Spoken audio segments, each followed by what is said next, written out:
ایک ڈاکوؤں کا گروہ جو تھا ڈکیتی کے لیے ایک جگہ پہنچا تو وہاں کھجور کے 3 درخت تھے. ایک درخت خشک تھا یعنی اس میں پھل نہیں لگے ہوئے تھے, دوسرا درخت پھلدار تھا. تو ڈاکوؤں کا سردار نے دیکھا کہ ایک چڑیا جو ہے وہ پھلدار درخت سے اڑتی ہے, خشک درخت پر جاتی ہے, واپس پھلدار درخت پہ آتی ہے, پھر خشک درخت پر جاتی ہے. تو اس نے کہا چکر لگائی جا رہی ہے, کوئی ماجرا ہے. تو اس نے غور سے دیکھا تو کیا دیکھا کہ وہ چڑیا جو ہے وہ پھلدار درخت سے جو ہے وہ کھجور لیتی ہے, اور جب خشک درخت پر جاتی ہے تو وہاں ایک اندھا سانپ منہ کھولے بیٹھا ہے. وہ چڑیا جا کر اس کے منہ میں کھجور ڈال کے آتی ہے, پھر دوبارہ جاتی ہے کھجور لا کر پھر اس سانپ کے منہ میں ڈالتی ہے. وہ جب ڈاکوؤں نے دیکھا تو وہ تو حیران ہو گیا, رونے لگ گیا کہ اے اللہ پاک, یہ وہ جانور ہے سانپ جس کو مارنے کا حکم تیرے پیارے حبیب علیہ الصلوۃ والسلام نے دیا ہے, کیونکہ یہ مسلمانوں کو تکلیف پہنچاتا ہے.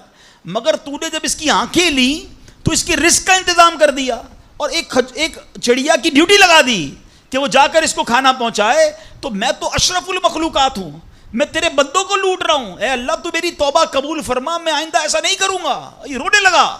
اب یہ سوچ رہا ہے, غیب سے آواز آئی کہ اے فلاں میری توبہ کا دروازہ کھلا ہوا ہے. ڈاکو کہتا ہے یا اللہ میں نے توبہ کی. پھر غیب سے آواز آئی ہم نے تیری توبہ قبول کر لی. اچھا جب اس نے توبہ کی تو اس کے سارے ساتھی سن رہے تھے, سردار آپ نے توبہ کی, ہم نے بھی توبہ کی. کہا سوچو تو صحیح, ہم ڈکیتی کر رہے ہیں, ہم چوری کر رہے ہیں, رب جب اس اندھے سانپ کو روزی دے گا تو ہمیں کیوں نہیں دے گا؟ ہم اللہ کی قدرت پر یقین کیوں نہ رکھیں؟ سب نے توبہ کر لی.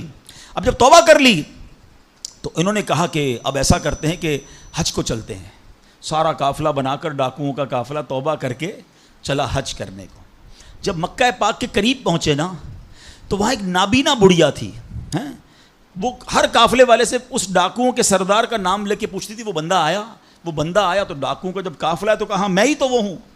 تو کہا یہ میرے کپڑے تمہارے لیے ہیں. بولا آپ مجھے کپڑے کیوں دے رہی ہیں؟ کہا میرا ایک بیٹا تھا اور وہ بیٹا جو ہے اس کے کچھ دن پہلے, بڑا نیک بیٹا تھا میرا, کچھ دن پہلے اس بیٹے کا انتقال ہوا ہے, یہ اسی کے کپڑے ہیں. 3 دن سے مسلسل نبی پاک علیہ الصلوۃ والسلام میرے خواب میں تشریف لا رہے ہیں اور فرما رہے ہیں کہ اس نام کا بندہ آئے گا, اس کو یہ کپڑے دے دینا.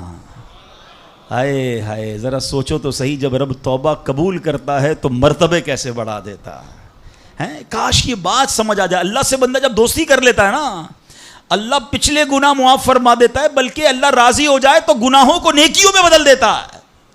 مگر کیسے اس ڈاکو کو توبہ نصیب ہوئی؟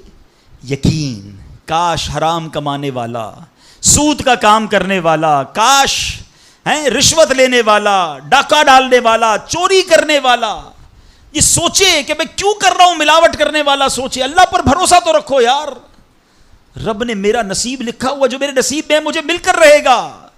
کاش یہ بات سمجھ آ جائے.